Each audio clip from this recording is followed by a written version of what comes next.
જો મિત્રો આપણે ગયા લેક્ચરમાં શૂન્યક્રમની પ્રક્રિયા વિશે ભણ્યા અને એના સંકલિત વેગનું સમીકરણ તારવ્યું.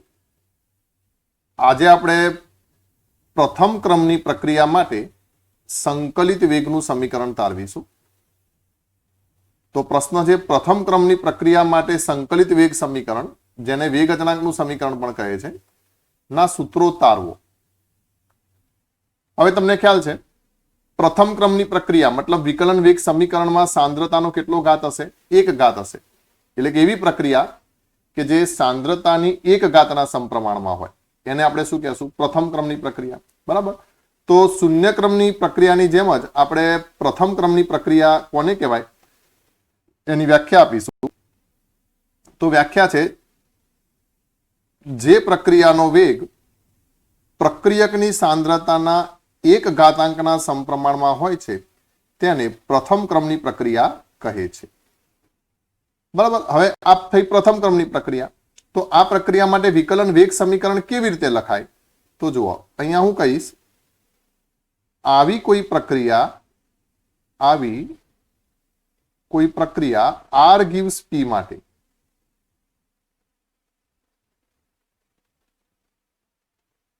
હું વેગ કઈ રીતે લખી શકું? તો શૂન્ય ક્રમની પ્રક્રિયાનું તમે સમીકરણ યાદ કરો, આપણે બિલકુલ એ જ ભાષામાં અહીંયા કને લખીશું. તો આવી કોઈ પ્રક્રિયા R gives P માટે વેગ બરાબર -dr/dt થશે. તો વિકલન વેગ સમીકરણ કેમ લખાય? તો વેગ બરાબર k અને સાંદ્રતામાં R ની કેટલી ઘાત આવશે મિત્રો? યસ, તો અહીંયા કેટલી ઘાત આવશે? 1 ઘાત. કારણ કે પ્રક્રિયા કેવી છે? પ્રથમ ક્રમની પ્રક્રિયા છે. Therefore મારે લખવું હોય તો એને આમ પણ લખાય, -dr ના છેદમાં r. આ જે r જે છે r ની 1 ઘાત એટલે કે r, એ હું નીચે લઈ જાઉં અને dt k જોડે લઈ જાઉં તો શું થઈ જશે? k into dt. બીજા સ્વરૂપે એને લખું તો therefore માઇનસ ની જગ્યાએ +dr કરી નાખું તો dr ના છેદમાં r બરાબર શું થઈ જશે મિત્રો? તો -k into dt થઈ જશે. બરાબર. હવે હું શું કરીશ, આ જે આખું પદ છે એનું સંકલન કરીશ. તો જુઓ, અહીંયા એવી રીતે થતા વાક્ય રચના લખી નાખું કે બંને બાજુ સંકલન કરતા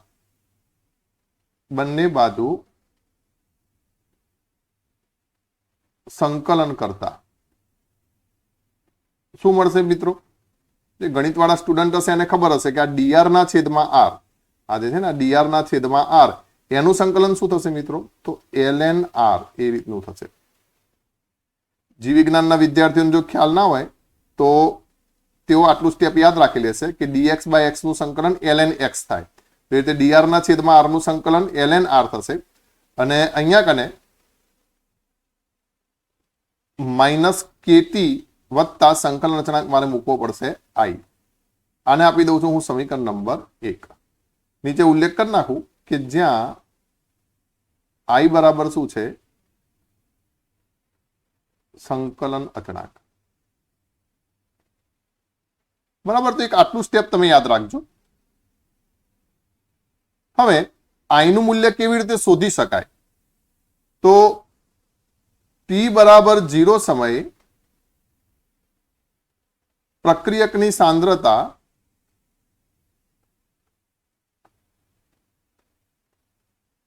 R બરાબર R0 લેતા, પ્રક્રિયકની સાંદ્રતા R બરાબર આપણે કેટલી લઈ શકીએ? R0. તો R0 લેતા સમીકરણ 1 આપણે કેવી રીતે લખી શકીએ? તો લેતા, ચલો હું લખું છું,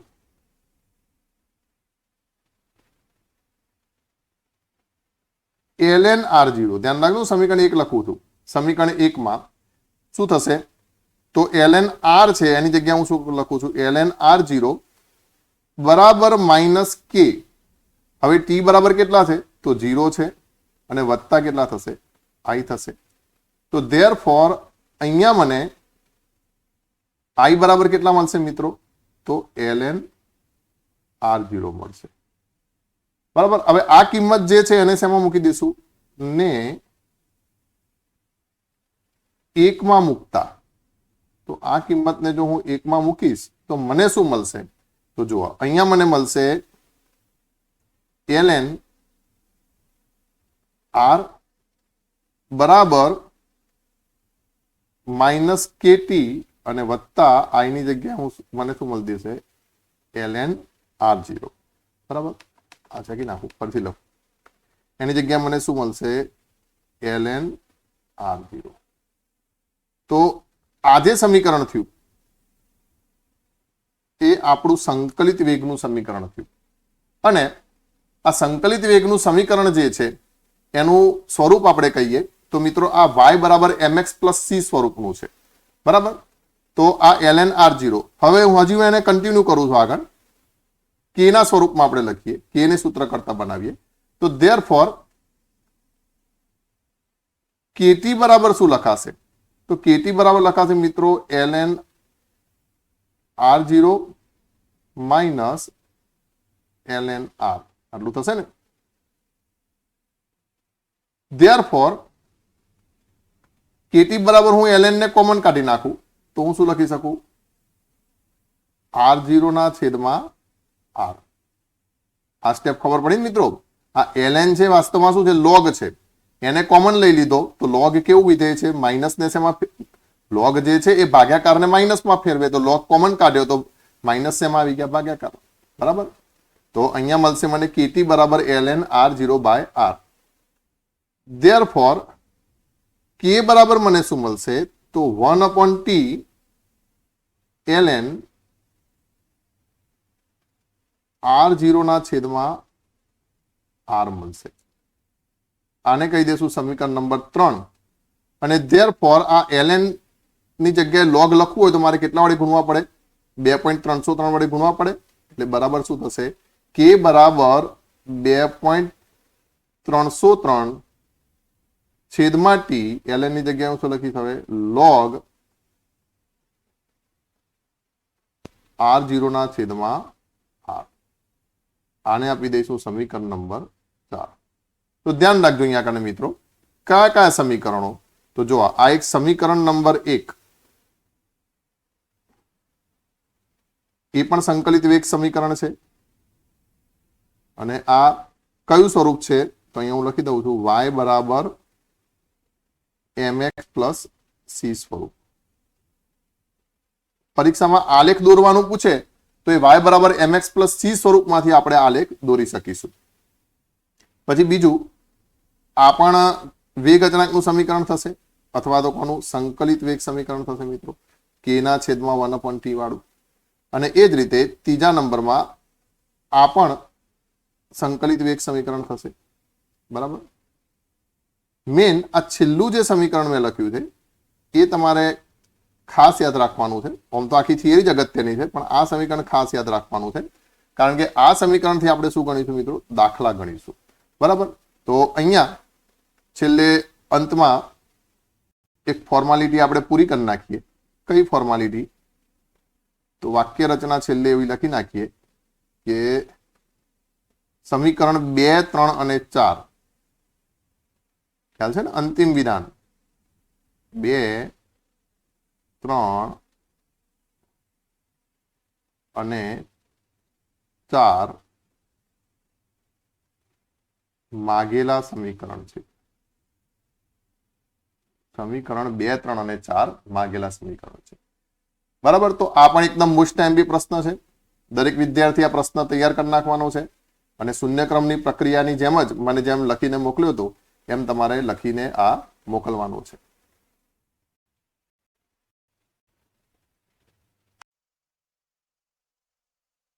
હવે આપણે મિત્રો એક પ્રશ્ન બીજો જોઈશું કે પ્રથમ ક્રમની પ્રક્રિયા માટે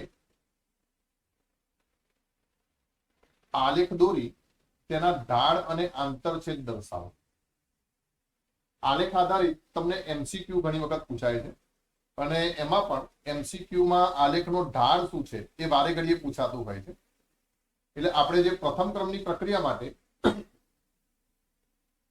y બરાબર mx પ્લસ c સ્વરૂપ તારવ્યું એના આધારે પહેલા આલેખ જોઈએ અને પછી બીજા y બરાબર mx પ્રકારના પણ આલેખ દોરી શકાય છે એની વાત કરીએ. તો જો સૌથી પહેલા આપણે જોઈશું y બરાબર mx પ્લસ સ્વી સ્વરૂપના આલેખ. તો અહીંયા મેં પહેલું સમીકરણ લખ્યું છે જે આપણે હમણાં તાર્યું. સમીકરણ છે ln r માઇનસ kt વત્તા ln r0. હવે આને હું y બરાબર mx પ્લસ c સાથે સરખાવું તો આ શું થશે મિત્રો? y થશે. બરાબર. પછી અહીંયા કને t જે છે એ શું થશે? x થશે. અને k જે છે એ શું થશે? m થશે.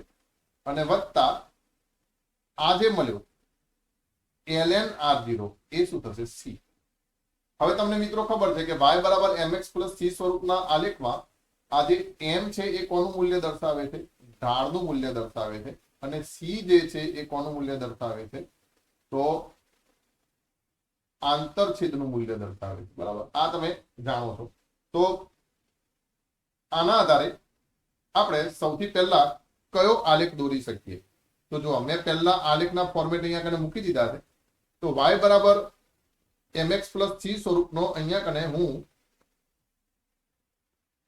આલેખ આ રીતે દોરીશ. અને એ આલેખ હું દોરીશ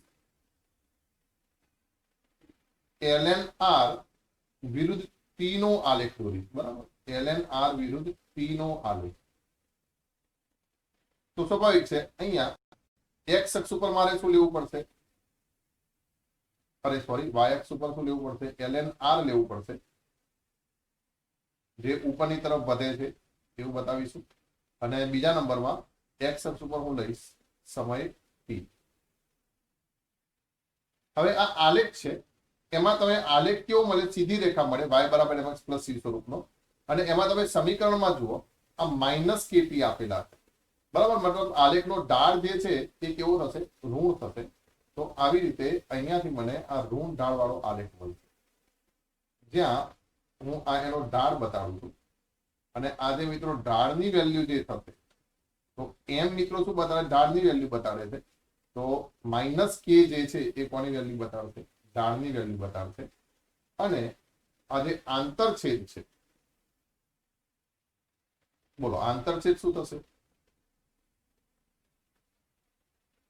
તો આંતરછેદ બરાબર મને મળશે ln r0. નંબર 1. બીજો અહીંયા કને જોઈ લો. તો બીજા આલેખની વાત કરીએ તો અહીંયા ln log r એ શું બનશે? y બનશે. પછી આપણો આ t જે છે એ શું બનશે? x બનશે. અને બાકીનું આટલું પદ જે છે એ શું બનશે? m. અને આ શું બનશે? c. તો અહીંયા મારે લખવું હોય તો y અક્ષ ઉપર હું શું લખીશ? ln r ની જગ્યાએ શું લખીશ? log r લખીશ. અહીંયા કને આ વધશે અને આ બાજુ શું? t. આ આલેખનો ઢાળ પણ ઋણ છે, એટલે અહીંયા કને પણ હું અહીંયા ઋણ ઢાળ બતાડીશ મિત્રો. અને બીજું કે આ જે ઢાળ જે છે એની વેલ્યુ કેટલી બતાડીશ? તો માઇનસ k ના છેદમાં 2.303 એ જે થશે એ ઢાળની વેલ્યુ થશે. અને અહીંયા કને આંતરછેદ જે છે, આંતરછેદ બરાબર કેટલો થશે મિત્રો? તો log r0. બરાબર. આ બધા પ્રકારના આલેખમાં આંતરછેદ અને ઢાળ એ તમને ખાસ મિત્રો ખબર હોવી જોઈએ. બીજું પણ કહી દઉં, આંતરછેદ એટલે શું? તો અક્ષને જે રેખા છેદે, આલેખ અક્ષને જે બિંદુએ છેદે એને શું કહેવાય? એનો આંતરછેદ. એટલે આંતરછેદ એક બિંદુ તરીકે પણ લઈ શકીએ અને આલેખનો આટલો ભાગ પણ થઈ શકે કે આટલો ભાગ જે છે એ આંતરછેદ છે. તો એ log r0 વડે આપણે દર્શાવીશું. હવે તમને પાછું એમ થશે કે આ સમીકરણ આવ્યું ક્યાંથી? તો જુઓ, પહેલું સમીકરણ તો આપણે તાર્યું હતું ln r માઇનસ kt. આ સમીકરણ આપણે તાર્યું હતું ln r માઇનસ kt અને ln r0. તો હું ખાલી અહીંયા કરે તમને સાઈડમાં બતાવી દઉં કે આ સમીકરણ ખરેખર ક્યાંથી આવ્યું છે. તો આ સમીકરણ 1 છે, એમાં ln ની જગ્યાએ આપણે 2.303 વડે ગુણીએ. બરાબર. સમીકરણને કેટલા વડે ગુણીએ? 2.303 વડે ગુણીએ. મતલબ આ 2.303 વડે ગુણતા આપણને શું મળશે? તો 2.303 વડે ln શું થઈ જશે? તો 2.303 log r આવું બનશે, બરાબર માઇનસ કેટી અને વત્તા પાછું આ જે ln r0 જે છે એને પાછું હું log માં ફેરવીશ એટલે 2.303 શું થશે? log r0 થશે. હવે આ આખા સમીકરણને હું શું કરીશ? 2.303 વડે ભાગી નાખતા અહીંયા ધ્યાન રાખજો, 2.303 વડે ગુણતા એ શબ્દ આમ તો ના લખી શકાય, એનું ચેકી નાખું. આપણને ખબર છે, સીધી વાત એવી યાદ રાખવાની કે ln ને મારે log માં ફેરવવો હોય તો 2.303 વડે ગુણવા પડે, એટલે મેં અહીંયા 2.303 log લખ્યું. હવે 2.303 વડે ભાગીએ તો મને શું મળશે? તો 2.303 વડે ભાગી નાખ્યું તો મને શું મળશે? અહીંયા log r બરાબર માઇનસ કેટી અને વત્તા પાછું આ કેટી છે તો પાછું 2.303 વડે આખાને ભાગ્યું છે એટલે પાછું મળશે 2.303 અને વત્તા પાછું અહીંયાથી ભાગીશું એટલે 2.303 કેન્સલ થશે એટલે મને શું મળશે? પાછું વત્તા log r0 મળશે. બરાબર ને? તો આ રીતે મને આ સમીકરણ આ log સ્વરૂપનું મળ્યું છે. એના ઉપરથી મેં શું પછી એના આલેખ દોર્યા છે.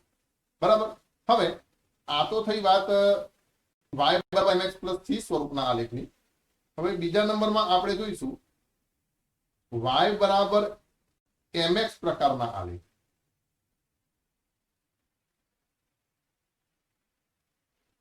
તમને ખબર છે મિત્રો, y બરાબર mx પ્રકારના જે આલેખ હોય એ આલેખ મિત્રો ઉગમ બિંદુમાંથી પસાર થતા હોય અને એનો ઢાળ જે છે m એ કેવો છે? ધન છે અને c એટલે કે આંતરછેદ નથી એટલે એ આલેખ જે છે એ મિત્રો ઉગમ બિંદુની અંદરથી પસાર થતા હશે.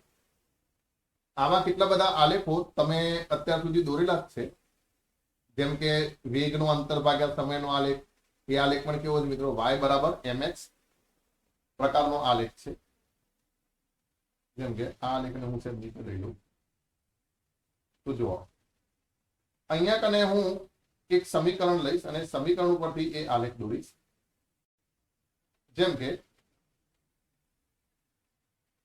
પહેલા હું અહીંયા કને તમને સમીકરણ બતાવી દઉં. વેગ અચળાંકનું સમીકરણ પ્રથમ ક્રમની પ્રક્રિયા માટે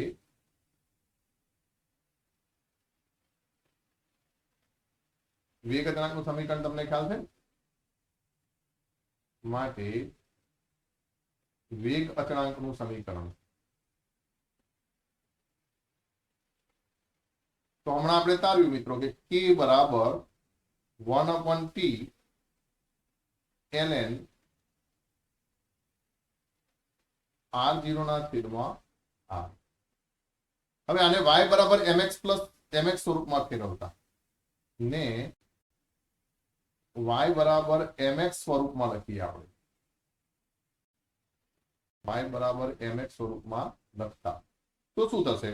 તો ધ્યાન રાખજો, અહીંયા ln આને હું સૂત્ર કરતા બનાવી દઈશ ln r0 ના છેદમાં r, આને સૂત્ર કરતા બનાવી દઈશ. બરાબર. હવે સ્વાભાવિક છે છેદમાં t છે તો ક્યાં જશે? k જોડે જતો જશે એટલે બરાબર શું થઈ જશે? kt થઈ જશે. તો આવું મળે. હવે માટે આપણે કયો આલેખ દોરી શકીએ? તો જેના પરથી આ થઈ જશે y, બરાબર, આ થઈ જશે m અને આ થઈ જશે x. એટલે આપણે મિત્ર કોનો આલેખ દોરી શકીએ? ln r0 ના છેદમાં r વિરુદ્ધ t નો આલેખ આપણે દોરી શકીએ. તો ધ્યાન રાખજો, અહીંયા હું લખીશ ln r0 ના છેદમાં r વિરુદ્ધ t.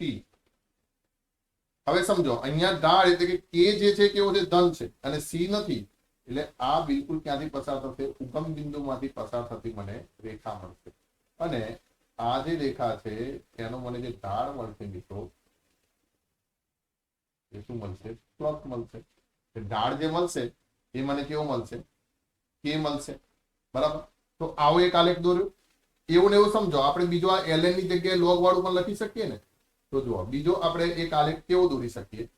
તો જોજો, અહીંયા હું લખું છું તેવી જ રીતે ln ની જગ્યાએ log r0 ના છેદમાં r વિરુદ્ધ t નો આલેખ કયા સૂત્ર પરથી? તો k બરાબર 2.303 છેદમાં t log r0 ના છેદમાં r સૂત્ર પરથી દોરી શકાય.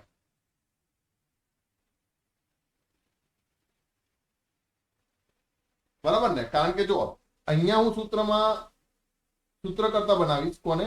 તો log r0 ના છેદમાં r ને સૂત્ર કરતા બનાવીશ છું. તો log r0 ના છેદમાં r આ પદને હું સૂત્ર કરતા બનાવી દઉં. આટલા પદને ધ્યાન રાખજો. તો મને ઇક્વલ ટુ અહીંયા k જોડે શું થઈ જશે? t મળશે ને. તો મને શું મળશે? kt ના છેદમાં 2.303 મળશે. બરાબર. હવે આના પરથી મારે આલેખ દોરવો છે. તો કેવી રીતે દોરીશ? તો જોજો, ધ્યાન રાખજો.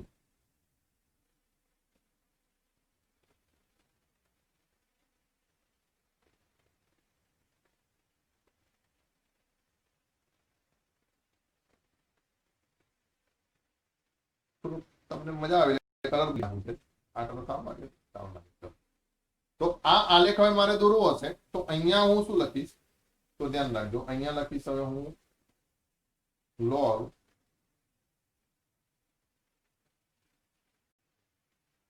r0 ના છેદમાં r અને વિરુદ્ધ t નો આલેખ દોરીશ. તો આ પણ આલેખ મિત્રો મને y બરાબર mx સ્વરૂપનો છે. એટલે મને આ ઉગમ બિંદુમાંથી પસાર થતી રેખા મળશે અને આ આલેખ જે છે એમાં c આંતરછેદ તો મળશે નહીં, પણ એનો ઢાળ મને કેટલો મળશે?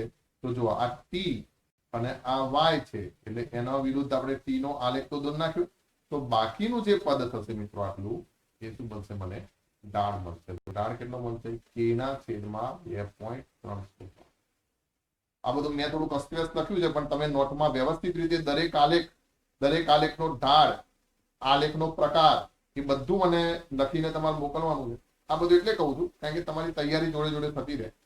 એકાદો MCQ તમને આ આલેખ ઉપરથી આવશે કે આલેખનો ઢાળ કયો છે એના ઉપરથી. બરાબર. તો બેઝિકલી આવી રીતે મિત્રો બે પ્રકારના આલેખ હોય. એક તો y બરાબર mx c સીધી રેખાના આલેખો, અને બીજો મળે આપણે મિત્રો y બરાબર mx. આ આલેખમાં y બરાબર mx આલેખમાં જે રેખા છે એ તેમાંથી પસાર થાય, ઉગમ બિંદુમાંથી પસાર થાય, અને એમાં આંતરછેદ ના હોય. જ્યારે y બરાબર mx પ્લસ c માં c શું બતાડે છે મિત્રો? તો આંતરછેદ બતાડે. તમને ખ્યાલ હોય તો તમે સૂત્ર તમને ખ્યાલ છે, વેગ બરાબર શું થાય? અંતર અથવા તો સ્થાનાંતર ભાગ્યા સમય. આવું થાય ને, સ્થાનાંતર ભાગ્યા સમય. તો આના માટે તમે સ્થાનાંતર વિરુદ્ધ સમયનો આલેખ દોરો છો ને. તો સ્થાનાંતર વિરુદ્ધ સમયનો આલેખ દોરવો હોય તો આ આલેખ કોના જેવો છે મિત્રો? તો આ આલેખ જે છે ને એ મિત્રો y બરાબર mx જેવો મળે છે. દાખલા તરીકે તમે શું કરો? તો અહીંયા કને જેમ કે અહીંયા શું લઈ લો? સમય લઈ લો x ઉપર. ફિઝિક્સમાં એવું કરો ને. અને અહીંયા કને શું લઈ લો? અંતર અથવા તો સ્થાનાંતર લઈ લો. અહીંયા હું લખું છું સ્થાનાંતર. તો પછી અચળ વેગી ગતિ માટે તમને ખબર છે ને આલેખ આવો મળતો. તો આ ઢાળ જે છે એ ઢાળ બરાબર શું બતાડે મિત્રો? વેગ બતાડે. બરાબર. આ વેગ શું થશે? આલેખનો ઢાળ થશે. તો જેમ કે જો આને હું એમ કહી દઉં y બરાબર mx, તો આને હું જો હવે સૂત્ર કરતા બનાવું છું. જેમ કે y અક્ષ ઉપર મેં શું લીધા? સ્થાનાંતર લીધું ને. તો શું થશે? સ્થાનાંતર બરાબર વેગ ગુણ્યા સમય થાય ને. તો આ y થયો, આ સમય x થયો, જ્યારે આ વેગ શું મળશે? અચળ વેગી ગતિનો ઢાળ મળશે. તો આલેખનું એનાલિસિસ સમજવું એ ખૂબ જ જરૂરી છે મિત્રો. હા, આલેખ ઉપરથી તો ઘણી બધી બાબતોની ખબર પડે. પ્રેક્ટિકલી જ્યારે પ્રયોગોમાં બધા એનાલિસિસ કરવાના હોય, તારણ કાઢવાના હોય, તો એના આલેખો એ જે છે એ આપણને ખૂબ જ ઉપયોગી થાય છે. બરાબર. તો અહીં તો આપણે આ તો મેં તમને થોડીક વધારાની વાત કરી, બાકી મેઇન તો આપણે આ પ્રથમ ક્રમની પ્રક્રિયા માટે આટલા આલેખ અને બીજા શૂન્ય ક્રમની પ્રક્રિયા માટે પણ જે આલેખ આપણે દોર્યો હતો એ તમારે ખાસ ધ્યાનમાં રાખવાના છે. હવે આપણે જોઈશું પ્રથમ ક્રમની પ્રક્રિયા માટે અર્ધાયુષ્ય સમયનું સૂત્ર તારવું. બરાબર, જેમ શૂન્ય ક્રમની પ્રક્રિયા માટે તારવ્યું હતું ને અર્ધાયુષ્ય સમય, એ જ રીતે આપણે પ્રથમ ક્રમની પ્રક્રિયા માટે પણ અર્ધાયુષ્ય સમયનું સૂત્ર તારવીશું. વ્યાખ્યા તમને ખ્યાલ છે મિત્રો અર્ધાયુષ્ય સમયની?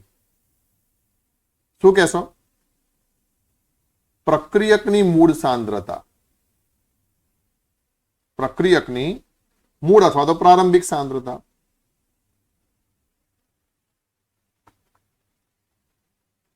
અડધી થવા માટે લાગતા સમયને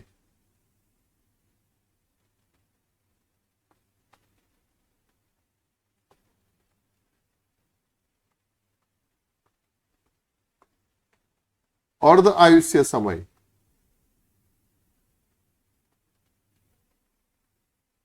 અક્ષરો થોડાક નથી સુધરતા સાલા. અર્ધ આયુષ્ય સમય આ તમે થોડુંક ચલાવી લેજો હો. T1/2 કહે છે. વંચાય તો છે ને, પણ એટલું જોજો ખાલી. વંચા જોડે જોડે બોલતો આવું છે એટલે તો ખ્યાલ આવી જતો હશે. બરાબર. મૂળ સાંદ્રતા કેવી મિત્રો? અડધી થવા માટે લાગતા સમયને શું કહેવાય? અર્ધાયુષ્ય સમય કહેવાય. હવે પ્રથમ ક્રમની પ્રક્રિયા માટે સંકલિત વેગનું સમીકરણ શું છે? તો શું કહેશું? પ્રથમ ક્રમની પ્રક્રિયા માટે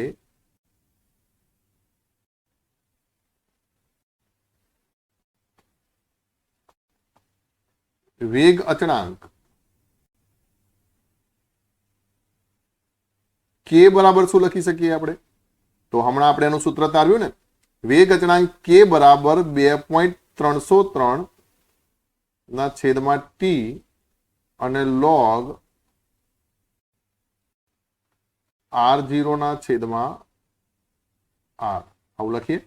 આને આપી દઉં સમીકરણ નંબર 1. પછી કહેશું વ્યાખ્યા અનુસાર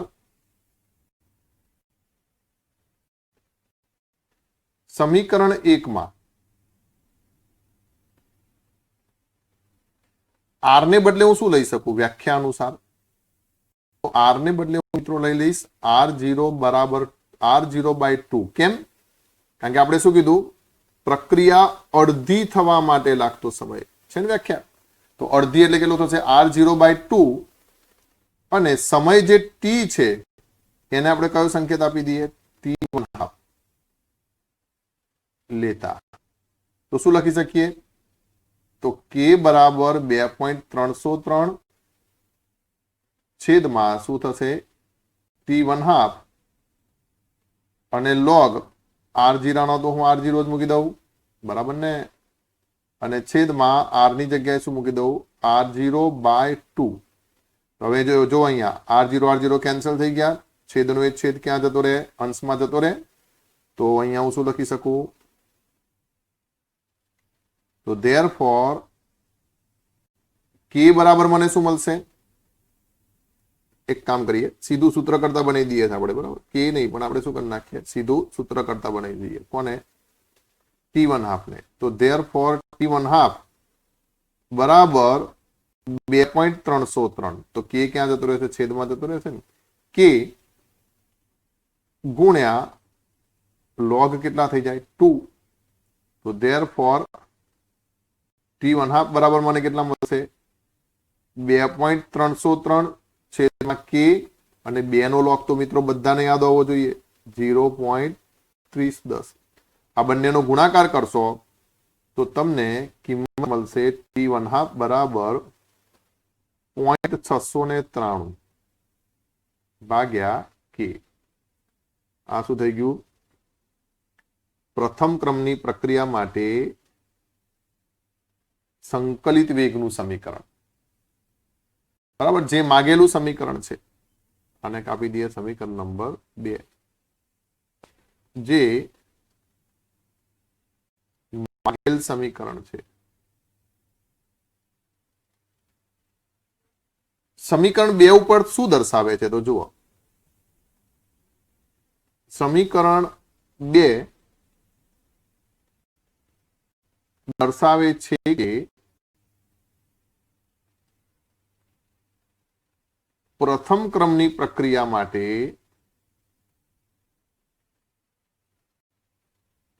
અર્ધાયુષ્ય સમય જે છે t1/2 એ સાંદ્રતાથી સ્વતંત્ર છે. આ શબ્દ ખાસ ધ્યાન રાખજો, સાંદ્રતાથી કેવું છે?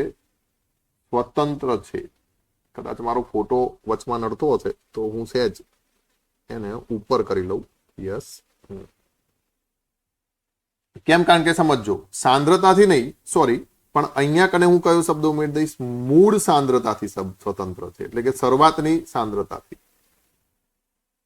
શૂન્ય ક્રમની પ્રક્રિયા માટે યાદ કરો તો, શૂન્ય ક્રમની પ્રક્રિયા માટે યાદ છે અર્ધાયુષ્ય સમય શું હતો? તો આપણે આવું કહેતા t1/2 બરાબર r0 ના છેદમાં 2k.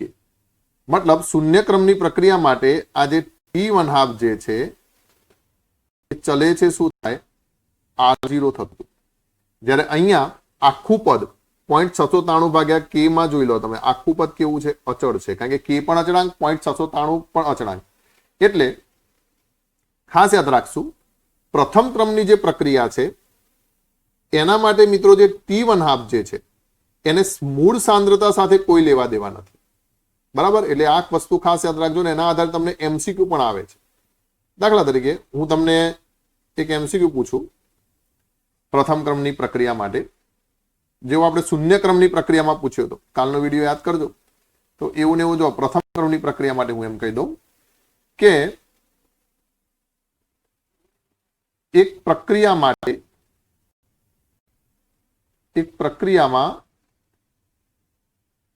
પ્રક્રિયકની મૂળ સાંદ્રતા R0 બરાબર 50 મોલ પ્રતિ લીટર છે અથવા તો મોલર છે,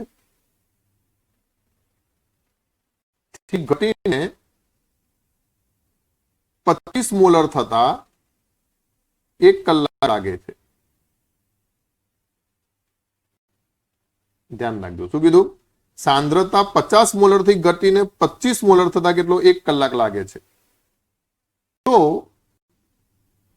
મૂળ સાંદ્રતા 25 મોલર થી ઘટીને 25 ના અડધા કેટલા? 12.5 મોલર થતા કેટલો સમય લાગે?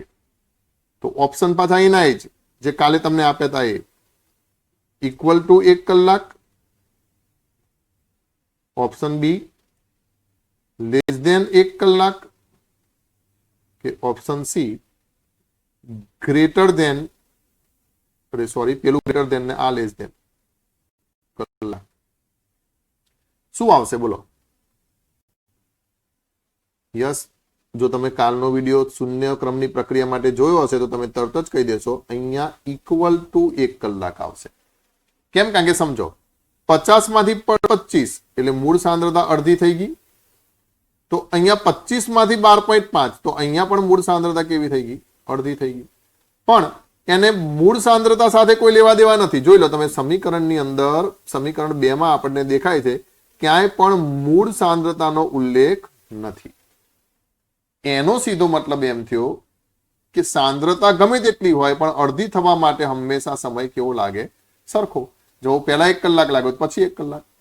પણ આ જ વસ્તુ માટે જો મેં એમ કીધું કે શૂન્ય ક્રમની પ્રક્રિયા માટે, તો શૂન્ય ક્રમની પ્રક્રિયા માટે t1/2 કેવો છે મિત્રો? તો t1/2 ચલે છે R0 છે, એટલે કે એ કોના ઉપર આધાર રાખે છે? મૂળ સાંદ્રતા અથવા તો શરૂઆતની સાંદ્રતા ઉપર આધાર રાખે છે. તો એમાં જવાબ શું આવે? તો અહીંયા શૂન્ય ક્રમ માટે મૂળ સાંદ્રતા શું થઈ ગઈ? ઘટી ગઈ. તો અર્ધાયુષ્ય સમય પણ 1 કલાક કરતા કેવો થઈ જશે? ઓછો થઈ જશે. તો અર્ધાયુષ્ય સમય જે છે એ 1 કલાક કરતા ઓછો થઈ જશે. તો શૂન્ય ક્રમની પ્રક્રિયા માટે આ જવાબ આવશે અને પ્રથમ ક્રમની પ્રક્રિયા માટે આ જવાબ આવશે. થઈ વાત ક્લિયર? ચલો, તો આ પ્રથમ ક્રમની પ્રક્રિયા માટે બધા આપણે સમીકરણો જોયા. આ સમીકરણો તમારે ખાસ તૈયાર કરવાના છે. કાલના લેક્ચરથી આપણે આ પ્રથમ ક્રમની પ્રક્રિયાના જે સમીકરણો છે એના આપણે બધા દાખલા ગણીશું. ઓકે, તો મળીએ કાલે.